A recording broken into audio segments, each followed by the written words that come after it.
Hello, my name is Jim Robb, and I'm president of the National Training and Simulation Association, NTSA. For those new to NTSA, we're a nonprofit association dedicated to facilitating dialogue between government, industry, and academia on topics related to providing the best training systems and education possible for our warfighters and first responders. We host a portfolio of 9 events each year, the last of which is IITSEC in Orlando, the week after Thanksgiving. So we hope to see you there. Today's topic is a part 2 of a human performance sessions that we've had. We had significant interest on the part 1, and so we decided to offer a second webinar to talk a little bit more in depth about the issue. So this webinar will explore the growing need for tools that collect, interpret, and present actionable information that's derived from human performance. And this is very important. I think it's a growing industry, a growing topic. How do we help people not only in the man-machine business, but in assessing human performance day to day? And how can we sort of inculcate this into our infrastructure and systems? So we appreciate the panel. We appreciate you being here today. So in terms of the ROE, following the panel remarks, our speakers will be able to answer some questions. And you all provided some great questions in advance, which are much appreciated. The webinar is scheduled for an hour, and we hope to maintain that timeline to respect everybody's time.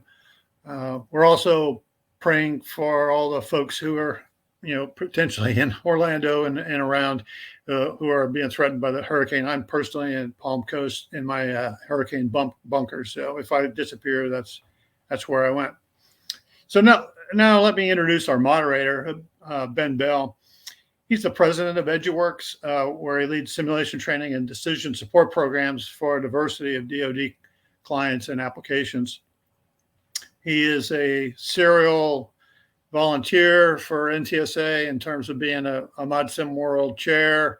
He helps us at IITSEC reshaping the professional development workshops, and his efforts over the 10 years that I have been the president of NTSA are way appreciated, and he's a real cornerstone of what we do, and we appreciate what you do, Ben.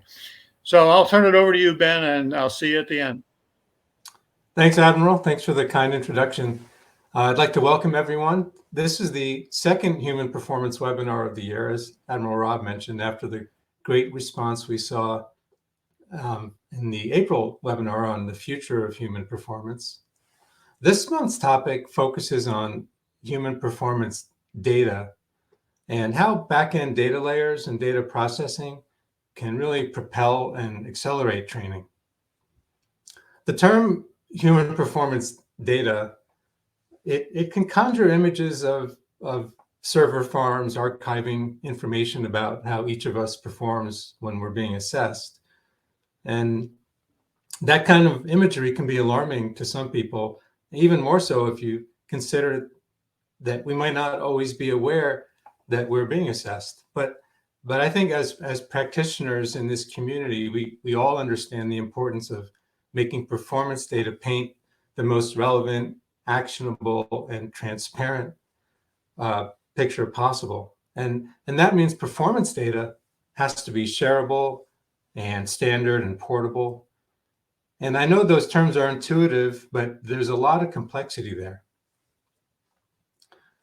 Training systems themselves emerged independently of each other, and as they took hold, people realized that all of the performance data that these systems are generating needed to be harvested and maintained.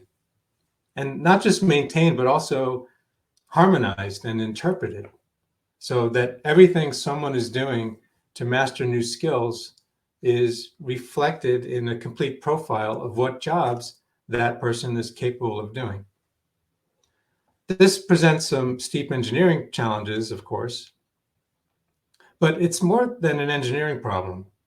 Generating a snapshot of what someone is capable of doing, that is what skills they possess, is a very different problem than capturing what credentials they've earned, degrees and certifications. Credentials on the one hand and competencies on the other are very different creatures. And that's part of what makes this vision of a human's performance data ecosystem so complex. So to help us unpack that complexity, we're joined by 3 panelists this morning, and each will take a few minutes to share some remarks. Following that, I will ask the panelists some of the questions submitted in advance by many of you. And as the Admiral said, they're good questions.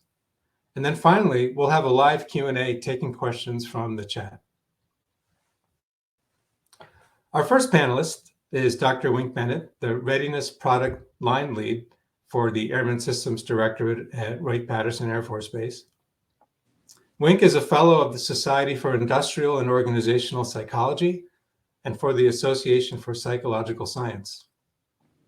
He's also an Air Force Research Laboratory Research Fellow and a Fellow of the American Psychological Association. As a taxpayer, I'm glad that for one salary, the Air Force gets 4 fellows. Wink will be talking about performance data granularity and tools that harvest structured feedback. And importantly, he's going to share what he's learned trying to move that data from the original sources up to the program offices that make it actionable. So Wink, looking forward to your remarks. Thanks, Ben. Thanks for that nice introduction. Yeah, four for one. That's great. I'm very happy to be with you guys today. Those of you in Florida, my thoughts are with you and your families as you get ready for the hurricane. Do stay safe, but happy to have you with us, and welcome to everyone. So as Ben mentioned, I've been working at AFRL for, we'll just call it some time. And in that time, I've had the opportunity to work with many of the folks that are out there that signed up for the webinar. So it's good to have you with us, and thanks for the collaborations. So if I've learned anything in our time working with human performance data, there's 3 things that are must-dos. The first is to figure out what it is that you want to measure. What are the constructs of interest? What are the competencies? What are the knowledge, skills, or other things that or experiences that you want to get after? And then you want to look at the training systems that you're using to make people better, to make sure that they can provide data that can help you build those measures. So what to measure, how to harvest the data. In some cases, as you know, we have tools that harvest the data off of operational aircraft, off of ranges, other operational systems, AR, VR simulators, and full-up sims. And we can bring all those data together. So what to measure, how to get the data. Then we have to have a way to package the data and store the data, so it's not only readily available when you need it, but I can look at the data over time for trends. As some of you participated in an AFWorks challenge event we had a year or so ago on big data and data lakes, where we actually went out to industry, academia, and other folks to get ideas for what that common infrastructure for warehousing the data needed to look like. Very helpful event. We also have several SIBR topics that rolled out of that that are giving us additional ideas and opportunities for folks to play. So the first thing is, what is it you need to measure? How do I get after that? It can be competency-based or any other way. Where to put the data and how to keep it manageable and accessible. That's especially a challenge for us, as many of you know, because we work with a range of classified and unclassified data. So we have to be able to keep those data protected inside the classification scheme that they're in, but still allow them to be used. And then finally, what's the data to be used for, right? So different decision makers or different people have different purposes for the data. So we need to have tools that allow us to take the data and can package the data for immediate feedback in something like an after-action review or a debriefing, or to do a monthly summary of the readiness of folks in a squadron, for example, or a C2 cell, all the way out to trending data over time. You know, which training events are providing the most feedback and most capabilities for us. Those are things that I think are essential to getting this right in the human performance space. And hopefully when we get to some of the questions, we'll be able to talk a little bit more detail about those kind of things. But lots and lots of opportunities there and lots of good work going on. And I'm happy to be here with you today. Ben? Thank you, Wink. I'm sure we'll circle back to your remarks in the Q&A. Thanks for those. Thanks for kicking us off. Our second panelist this morning is Dr. Kent Halverson, who is Senior Director of Training, Learning, and Readiness at Aptima. Kent holds a PhD in Business Administration from the University of Florida and has held faculty positions at the Air Force Academy and at the Air Force Institute of Technology, not far from where Wink is sitting right now. Kent will be sharing his experiences using and fusing human performance data from multiple modalities, and we'll also talk about the new frontier of analyzing the performance of humans and automation as coupled systems. So looking forward to your remarks, Kent. Great, thank you, Ben. I'd also like to send thoughts and prayers to those in the path of the hurricane and wishes for their safety. Now, in my previous role at Aptima, I led our Performance Assessment Technologies division, where we developed a variety of measurement technologies analyzing disparate data from different sensors. Let me put a slide up here. I have control, right? There we go. Now those sensors, it includes not only worn sensors, but system sensors and even human sensors. My current role at Aptima involves applying those human assessments to facilitate training, to develop proficiencies, as well as readiness to sustain proficiencies.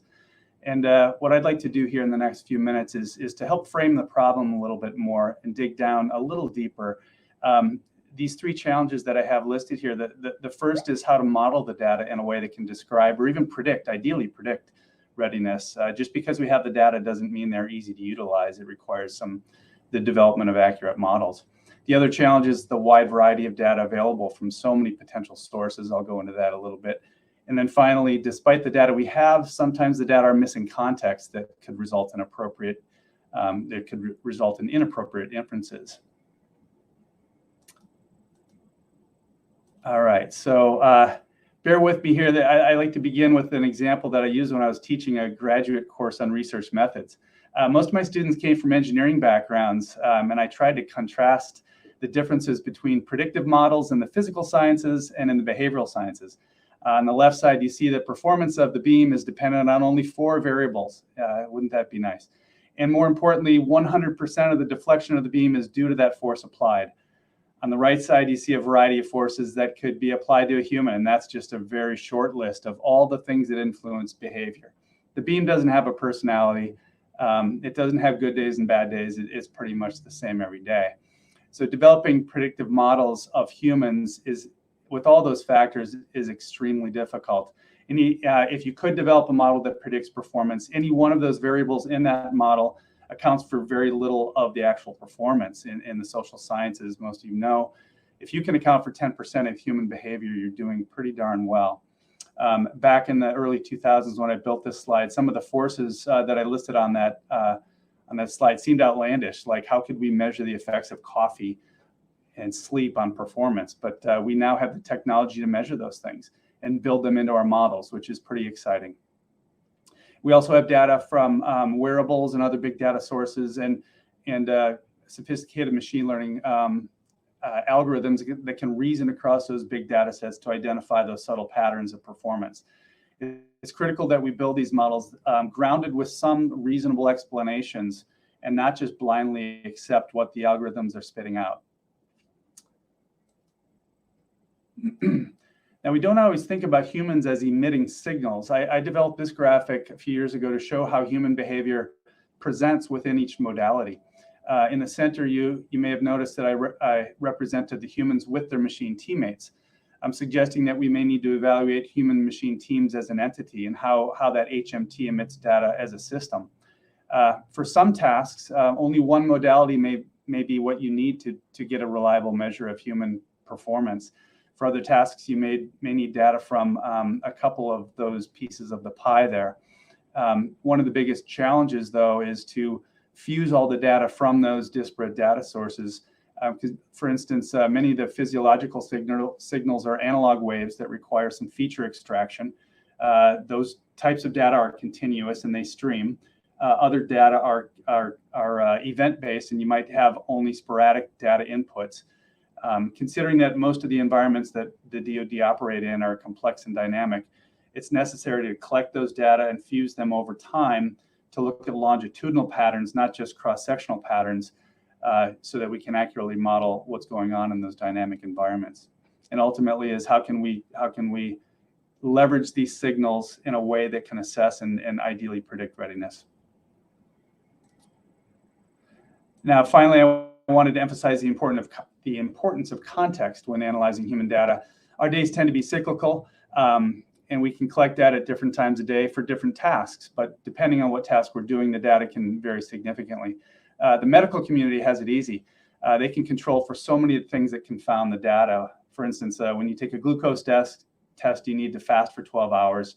Or if you get your blood pressure taken, they don't even let you cross your legs. So there's lots of things they can do to get nice, clean data. But in the real world, in a lot of the environments we operate in, those controls don't exist, and the data are really messy. And you can look at a sensor data at any point in time and say, that doesn't make sense. But given the right context, it might make perfect sense. So fortunately, big data can allow us to control for many of these variables, making it easier to extract meaningful relationships from those. Consequently, those data that are filled with noise at the individual level, when consolidated, can reveal patterns that can form about readiness. So I hope this quick coverage of some of these challenges will allow us to dig in a little deeper into some of the conversation. Thanks, Ben. They will, absolutely, Kent. Thanks so much for your remarks. Our third panelist is Elliot Robson. Elliot is the CEO of EdgeWorks, where he oversees the company's research and product development in talent analytics and in intelligent learning systems. Elliot has led a lot of programs in semantic analysis, modeling student engagement, and data science. He has a BA from Yale University and a master's from the University of Michigan. Go Buckeyes. But today we'll share his thoughts about data lifecycle management for human performance data, and talk about instrumenting learning systems to capture what is meaningful. So over to you, Elliot. Absolutely. Thank you, Ben. So, we've already got a lot of questions and a lot of great stuff to talk about today about data, but I'm going to push us a little bit further and hopefully not into going over our hour. But, so far what we've heard a lot about is the data, but what is the data? In fact, for most of these models that we build, what data goes in is really the most important thing. It's hard to detect trends from noisy data. We just heard about some of the difficulties and advances there. But what we see coming down the pipe when we're looking across branches of the DoD out into the commercial space across the U.S. government is a wave of questions starting to form around how do we manage data writ large, and how do we understand the meaning that this data is supposed to represent before we even get into the analytics stage. Mining and discovering intricate correlations, combinations of data, all of that stuff is very powerful, but sometimes it can push us into the area of misuse and misinterpretation. Understanding what at a base level has been instrumented, of course, is incredibly important, but even more than that, understanding why it was instrumented and how we can change it, so that as our understanding evolves, as we learn more about the things that really do impact human performance, that really do indicate readiness, predict our ability to do our job in varying scenarios, as we learn what those indicators are, we need to make sure that those are broadly instrumented, pulled from many data sources. We already heard about AR training, AR, VR, synthetic training, mixed environments, field training, but there's also direct human feedback. There's on the job experience. There's a tremendous amount of just data that's starting to pile up around us. Managing that as a set of coherent streams with intent that goes into models that help us understand what we're capable of doing, that's what we're looking towards, and that's where we're looking to go as an industry. So one of the things I want to push us to consider as we sort of have our conversations and answer questions is to stop thinking about the data as a magic solution. As once we have enough of the data, we'll be able to provide a solution, but start to think about how we manage the life cycle of that data, how we identify when we need to instrument new pieces of technology, when we need to go back and re-instrument old technology, and how do we manage that? Are there tools that allow us to look at all of the training that we have and say, hey, what what competencies are being measured by each of these pieces of training. And maybe our framework, maybe our understanding of competencies has changed a little bit. Do we have to go back and re-instrument? Do we have, maybe we have to change the training, maybe we don't. There's an entire life cycle just around the actual gathering of information that's becoming incredibly important, and will only become more so as our understanding becomes more nuanced and our techniques more powerful.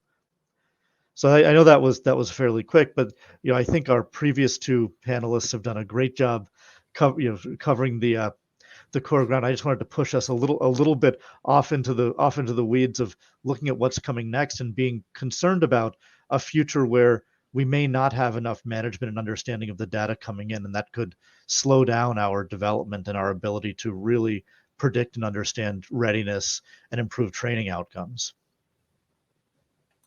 Yeah, thanks, Elliot. So it's interesting. Each of you comes at this problem from a different perspective. And I was trying to think of an analogy that would tie all those perspectives together. And the best I could come up with here on the fly is that if you think about a pilot sitting in a full-up F-16 mission simulator, we have the capability to measure at exactly the time and exactly the level of pressure and the abruptness of, say, an aileron deflection. And the question is, what does that tell us about the pilot, if anything? And even more, what does that tell us about the aircraft and how to maybe improve automation systems? So that's a very rough attempt to sort of tie all of your remarks together. What I'd like to do now is look at the questions that were submitted by many of you before the webinar, and we will save time for live Q&A in the chat. But I'd like to start with you, Elliot, and I'm directing this to you, but I want everyone to feel like they can chime in.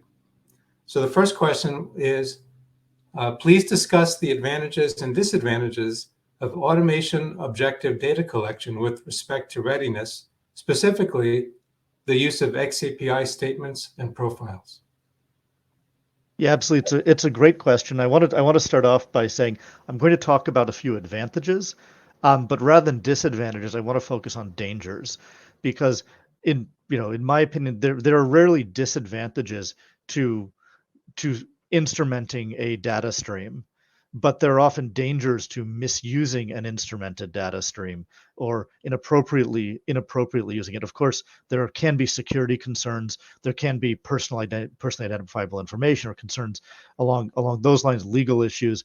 But those aside, from a prediction of readiness perspective, having data is almost always better than simply not having data.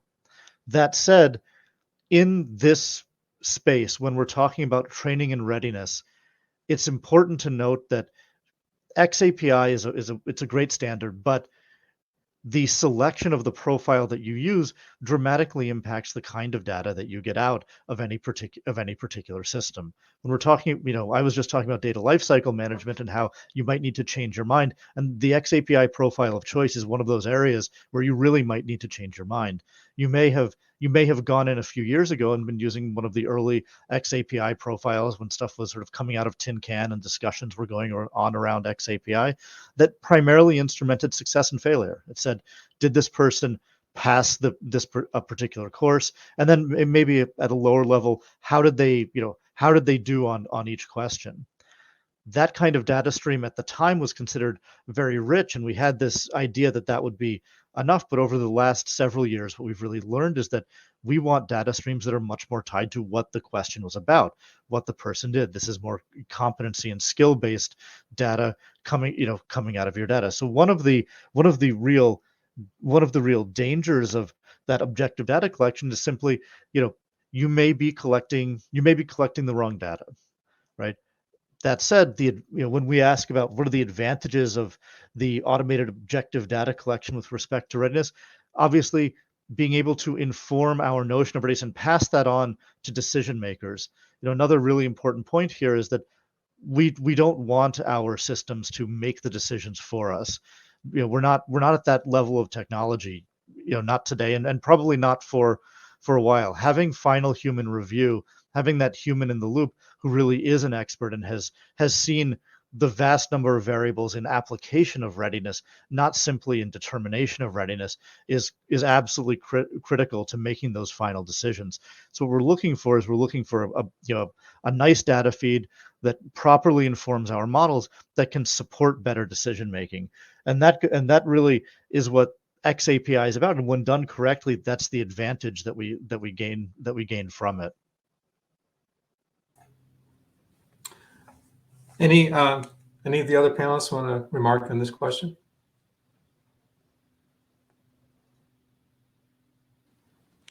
Yeah, I was. You got muted again, Wink. Good. Yep. Found in our work with Xapi is that it's a very good fit. And we can use it for a variety of things, but we also have to get down to the skills-based kind of look as well. So, and then of course, one of the challenges is how do I take all those data that have different aspects of context tied to them and put them all in the same kind of data warehouse so I can pull them all together and use them down the road. And so that knowing the use cases at the same time you're trying to understand the measurement cases, I think is really important. Those two things have to work hand in hand if you're going to be able to use the data in a safe and appropriate way moving forward. Oh. I'll just say one last thing for the Xapi data. It's the actor verb object structure doesn't allow for distinguishing difficulty between behaviors, which is an important data field that needs to be associated in order to do any kind of item response theory. So that it's somewhat limiting. It's useful, like Wink said, but would need some additional information to make it useful for IRT. Yeah, thank you, Kent. Good point. Then next question we have, I will direct to Wink, but again, Elliot, Kent, you're free to respond as well. The question is, should human performance optimization, or HPO, be standardized across the services? Yeah, so that's a great question. I think yes and no. So I think the means to the end of the data, I think is really important. So understanding the constructs underlying the understanding the underlying psychological or performance traits that you're trying to get after, I think is very important. Now that said, each system is unique, and in many cases, the kind of things you'd go after are emergent to that system. I think having data standards around the data itself and maybe the interface that allows you to catch the data. So things like Xapi, for example, even DIS PDU data, those are standards that we can use and leverage for performance measurement. So I'm not sure we need to go all the way out to do standardization of the standardization of the standards. But I think we actually do want to take advantage of the standards that do exist in CISO and IEEE and use those to the best effect we can, while allowing some freedom of movement, novelty, and innovation to happen on the data harvesting, the data use case and analytics, and then the how you use the data moving forward. So I kind of shy away from standards for all of that, but I think there's a place for us to use existing standards along the pathway of doing better human performance assessment. Yeah. Yeah, I'll add on to that. There is a need, I think, to some extent for standards, especially when we consider joint operations, so that different people working on different systems can share their state, whatever their state is and how it affects their ability to perform the mission. Coincidentally, some of my colleagues have established the human performance markup language, which was it was attempted to be a CISO standard. It's gotten a little support, but recently it's kind of not gotten as much attention. But like Wink said, there's so many new technologies coming out. It's hard to develop a standard for all the different devices and all the neat data streams, data types they can provide. The one thing I think that's most important about standards, though, it may be a meta standard, is that the data should be able to talk, should be machine readable and human readable. Considering that human machine teams are going to be operating together, we shouldn't need to do an extra step to translate the human data for the machine or vice versa, so that they can facilitate that team better. Over. Thanks, Ken. Actually, I'm going to stay with you. We received a question that I'd like to hear your response to, and I'll read you the question. Given the current maturity level of immersive VR technology, do you expect scenario-derived metrics such as reaction time to be desirable for commanders, or do you suspect there's still a reticence to presuming those metrics translate one-to-one into non-virtual situations outside of training? So I'll I'll piggyback off of what Elliot and Wink both said, that it depends on what you're trying to measure. It depends on the learning objective and the skill you're trying to train. Some reaction times in a VR environment might be really good, accurate measures of proficiency that translate to a live environment. But there are other situations where you might be needing to perform multiple skills or a competency where just the reaction time by itself doesn't really tell you the full story. A few of my colleagues published a paper in 2017 at NTSA that talked about the need to properly identify and characterize human fidelity or layered human fidelity, meaning what are all the perceptual requirements that the human needs to experience, and how do the training technologies have the affordances that give the human those experiences. So in fact, we've designed VR courseware for customers who said they wanted a certain VR environment, but when we explained to them that's a lot of investment to generate the types of stimuli that the human needs for training. If what you really want to train is this learning objective, these are the stimuli you need. So you really have to ask, what are you trying to measure? What's the learning objective that you want to train before you can make a judgment to say that any one metric translates to the live environment. Thank you, Ken. I'm going to take a moment and jump out of the pre-submitted questions and ask a question that Angus McLean just posted in the chat. And I think this is a great question, and I think it's relevant to all three of you. So please just jump in. I'll read it, even though you can see it. How is the trend towards human-machine teaming, increasingly autonomous systems, changing the nature of performance data collection and analysis?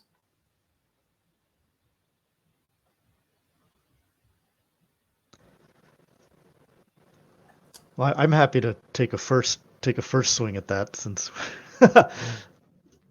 so I mean, absolutely a fantastic question. One of the areas that we're really focused on and looking a lot at is the long-term human-machine interaction. How does a human understand the machine they work with, but also how does that machine understand the human? So how do we build real information feeds going back and forth so that every device that a person is interacting with can understand both the skills and the intent of the individual? There's an example I like to use based on a project that we're actually doing with some first responders, where a firefighter runs into a burning building and finds a person trapped under a beam, and they've got a powered exoskeleton on, and they reach down and they lift up an incredibly heavy steel girder. They apply several 1,000 pounds of force, throw off the steel girder, and they bend down to pick up a person. And you don't want that firefighter's exoskeleton to now apply 1,000 pounds of force to an injured person. That's how you get a pretty bad outcome.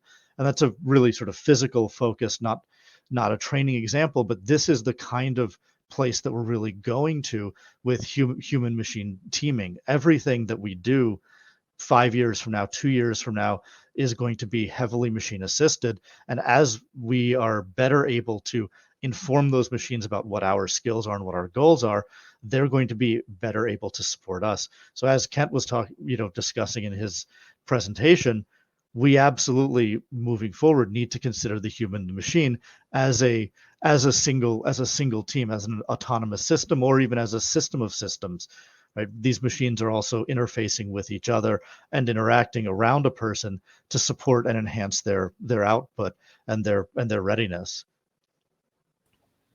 Yeah, and Kent, this was at the center of your concentric circle diagram was some drawings of people and computer chips. So, what's your perspective on this question? Yeah, when I think of autonomous systems, they're just another entity that's in the environment with the human. Sometimes in their headphones, telling them things. So it's hard to know the frequency of coordination and communication between autonomous systems. If it is a separate physical entity that's flying around, then that data, that information transfer needs to be somewhat continuous, so I know the state of the other entity and what it can do for me if I can't do it, or what I can do for it if it can't perform the mission. The fact that it's autonomous makes it even more challenging, because if two humans are working together, I can hear you grunt and groan, and I know that you might be struggling. But what's the equivalent of a grunting and a groaning drone that's flying around by itself? How do we know what its state is? So, the steady stream of information that gives everyone else in that multi-team system information about the state, it'll be critical for efficient operations. And that's all a function of what I talked about before: data standards, transferring data standards back and forth that can be readable between human and machines. Yeah, we're getting a long way from predicting the behavior of steel beams. Much more exciting. I'm going to jump back to the pre-submitted questions, and this is one I'd also like to open up to all the panelists. The question we received is, what is the industry standard tools and techniques that people are currently using to collect and share competency data?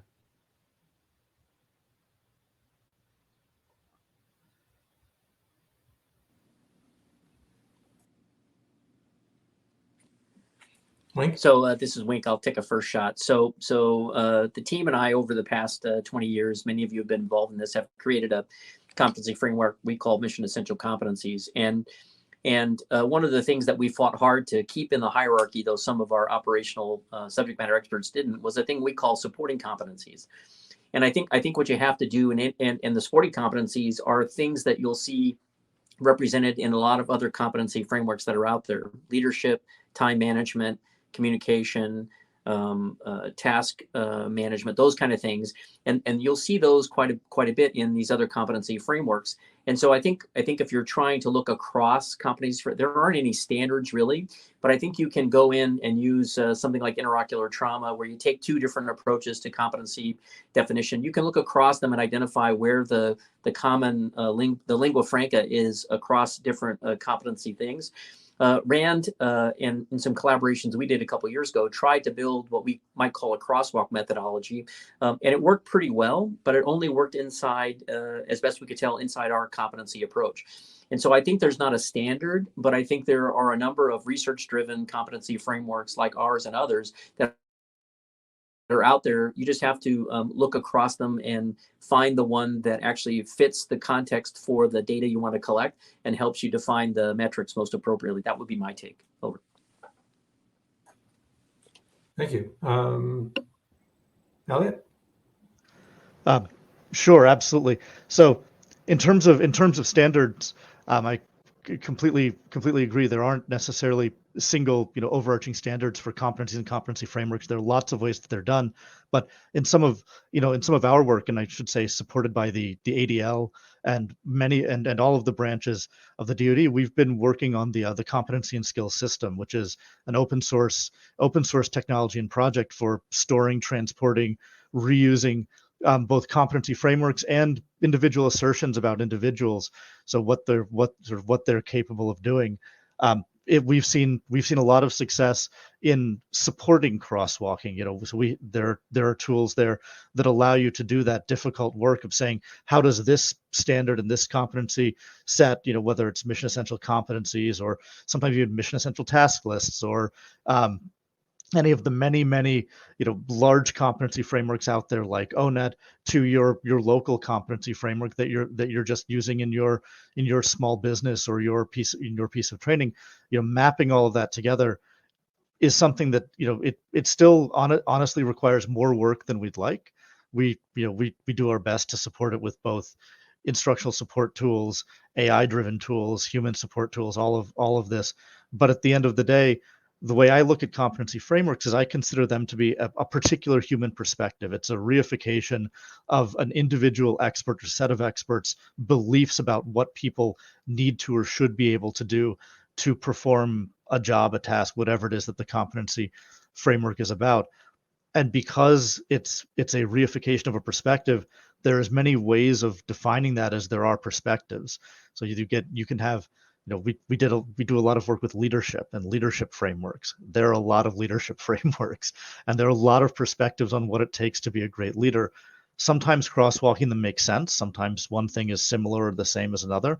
Sometimes it doesn't. Sometimes those differences are specifically where the meaning lies. A group of experts chose not to include or to use different language around a particular part of leadership because that difference is what's meaningful to them.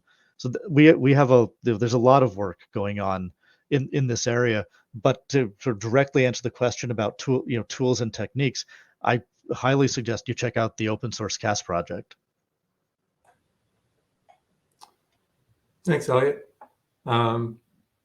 Any thoughts, Kent? Yeah, sure. I'll just quickly add that the ONET website has a long list of competency models that I'm not sure the extent to which the DoD services are borrowing those or leveraging those.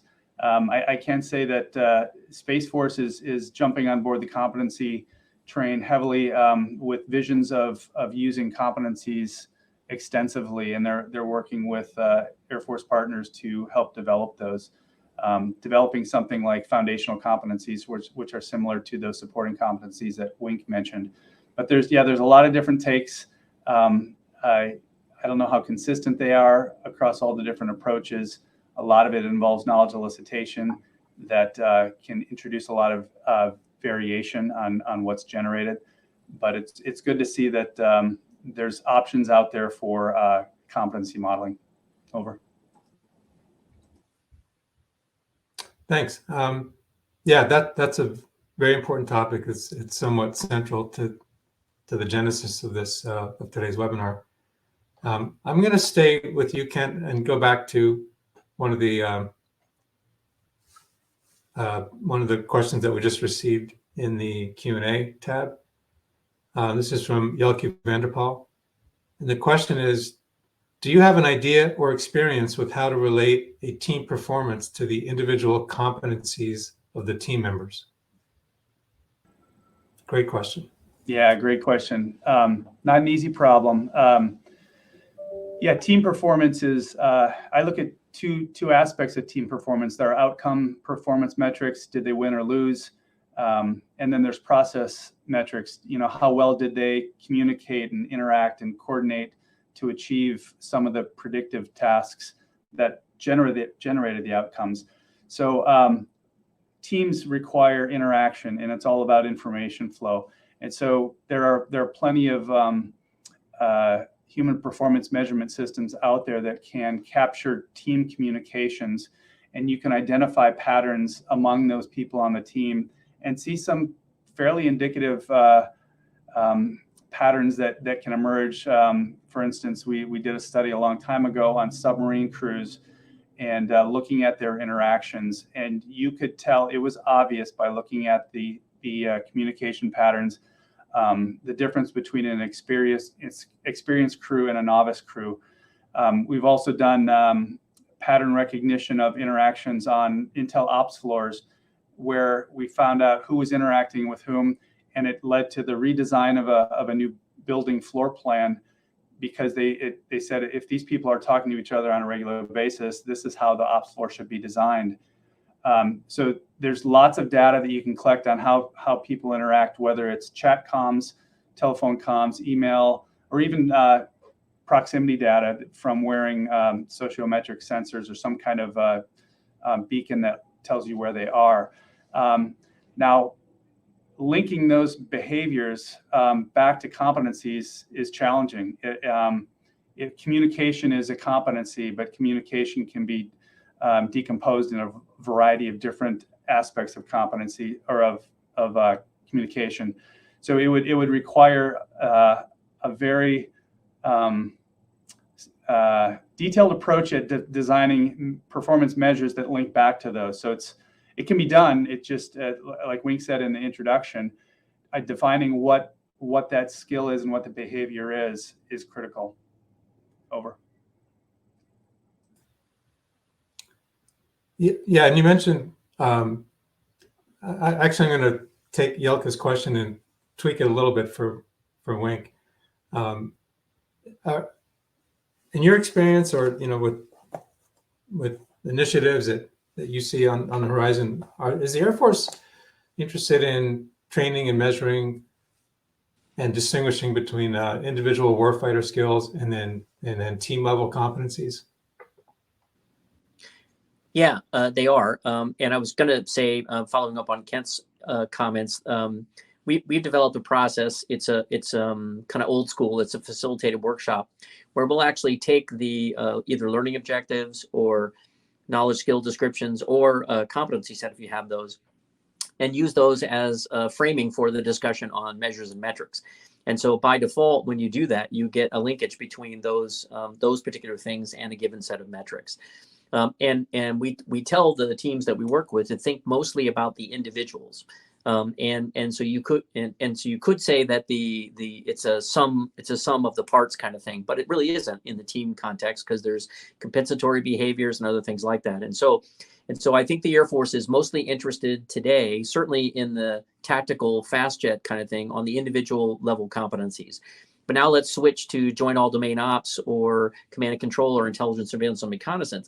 The individual's performance is important to the larger context of the mission success, but it's in the context of the larger team. And so some of the work we've done with our C2 and ISR teams in the training research we've done, we looked at some of the things like Kent talked about with proximity and exchange of data to try and get at team measures. I believe there's a way to use any one of a number of the competency frameworks to actually aggregate up and tailor to get from individual to team competencies. And there are a couple of applications of that are out there today, but not as much as you'd like to think. And they're all still relatively old school brute force kind of stuff, where you just got to sit down with subject matter experts and teams that they function with and bring those data together. Over. I want to quickly piggyback on that comment about the command and control aspect, as those people that are in those positions that are leading those ops centers, looking out across a floor of people, they're blind to what's going on. Unless they can see two people physically walk up and talk to each other, they don't know who's talking to whom. And using unobtrusive data that can look at the chat comms, look at the email comms, and present that to the commander in a way, it basically would give them a window onto the performance of their teams that they're commanding and controlling. So I think those kinds of technologies are critical, especially as the warfighting domains get more and more complex. It's just unreasonable for a commander sitting up on the dais to look out over and say, yeah, I think we should do A versus B. I mean, they do get information on slides. There are some SA type data that they try to share, but there's a heck of a lot more we can do to inform commanders about the states of their teams. Over.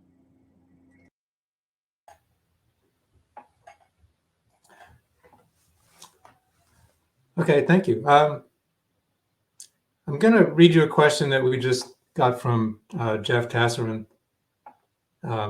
It's a meaty question, so feel free to take a moment to reflect on it. And the question is, as we look to go beyond simple binary evaluations of whether a given level of performance meets a threshold standard or not, to what extent are we approaching the point where we will need to pre-feed our readiness and human performance evaluation models with individual personalized data sets? And if so, is there work ongoing to determine what this individual organic performance fingerprint might contain and what form it should take?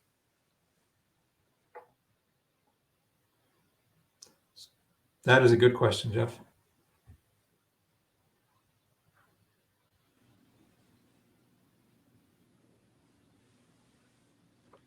So it's a great question. So I won't say that we have a complete answer, but in some of the SIBR topics that we put out this summer, that we're still going through proposals on, this was exactly one of the things we were trying to get after. We were trying to look at how much of what kind of data do we actually need to feed about individual performance. And I'm just talking about performance. There's lots of other things that we could go after, but just the performance piece to help train our algorithms to allow us to get sort of a custom representation of an individual profile. And then to be able to then compare that profile to other profiles to see what things are similar and different and what's driving those similarities and differences in the data set. We have over 20 years of human performance data from some of the training research that we've done, as many of you know, and it's classified, unfortunately, but we're trying to be able to get those data out to lots of people to answer some questions just like this one, Jeff, and to at least get a start on what those profiles need to look like and what types of data, what's the character of the data we need to start informing those profiles, and then how useful are they for what different kinds of things when we start trying to predict individual and team performance more on a more broad scale. Over. I think historically, an early instance of what Jeff was asking about that doesn't quite fit Jeff's vision is just the default student model that we would see in very early intelligent tutoring systems, which were only very marginally useful because there was no default person. And I think maybe the pedigree of Jeff's question is that we now have the technology to have those kinds of profiles that can make predictions about a broader array of potential users. So Ben, in your introduction, and I apologize, I'm going to jump in because I think this is a great question. In your introduction, you talked about the difference between certifications and competencies, and in fact, more than that, what we encounter in the actual in actual learning ecosystems is the existence of what you might think of as a permanent record. You know, a person's set of certifications, degrees, things that have been signed off on and don't change very frequently. These are, these get updated at the end of a semester, at the end of a course, at the when some sort of determination is made during AAR, whatever, at these periodic moments. But then there's the real time on the ground, on the fly calculation of what that person's capable of doing. This kind of calculation is something that we do in what we call a cartridge, because they're transportable. So you build a data model, you build a computational model for the computation of a learner state. We call this a learner state, where you say, what is this person capable of doing in this context from this perspective right now? And those being reusable and transportable across different pieces of training is what makes them very powerful. We have some that we've been working on, actually, to go to the previous question around teams and around team leadership and communication, how you understand those emergent behaviors. Unfortunately, and this is, I think, one of the big challenges going forward, there are a set of AI and machine learning techniques that might be very useful here, but in general, we don't have enough data. I mean, the honest truth is, we've been asked many times by many organizations, both within the government and externally, can you give us AI perspectives in real time on what this person can do, even within a small context? And almost never is there truly enough data to apply those techniques. And so what we end up with are human expert models, which are not a bad thing and can be very, very powerful. But moving forward, something that I would call for and really say we should look for are alternative data sources that might be similar to what we do in training or in practice, but that generate large enough scale data. Ones that have been thrown around from time to time are things like serious games and stuff like that, where you can have many participants working together at the same time. So Jeff, I think absolutely we need to pre-feed our readiness with microdata, but we also need to make sure that we're looking at the specific subset that's relevant to the exact question, because these questions are perspective and time driven. Whenever you want to ask is, what is readiness? We have time for one more question, and unfortunately, I have to ask the panelists to be brief in their response. This is from James Andrews. These are great technologies under discussion, and I'm interested to know how close we are to a product that supports the warfighter, not only for performance assessment, but for helping the suboptimal perform at optimal level. I'll take a first shot at that. I think, how close are we? The fact that we have access to so much data. I've been cut out on me. Should I keep going? Go ahead, Kent. Yeah. Yeah. The fact that we have access to so much data coming from simulators, VR environments, so many instrumented environments gives us the ability to measure proficiency at a much more granular level. From the previous question about the dichotomous nature or the binary nature, I think that's a legacy of time-based proficiency, meaning every 12 months you lose proficiency, which is a bad assumption. But we have access to data now that if we aren't using it, we're wrong. We need to do a better job tapping into these, and this is why this conversation is so important, and that's why there was a second human performance webinar on this topic. Over.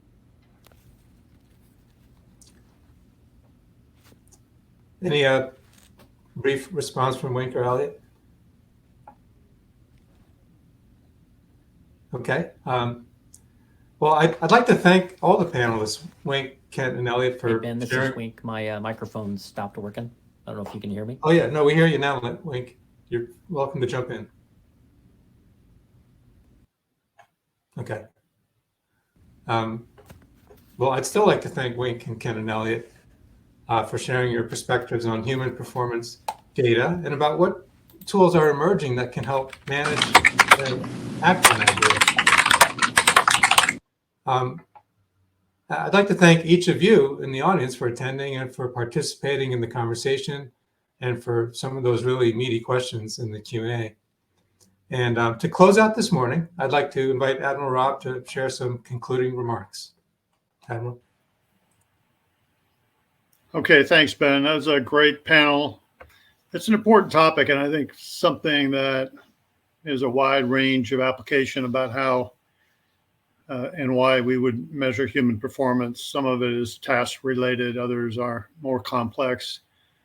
But I'm very interested in the future of how we take a lot of this data and actually translate it or re-input it back into the training itself. So the AI portions of it and the part where we enhance the training that individuals get based on that kind of feedback that we're receiving. So that's all good stuff. I think there's a lot of practical applications for this.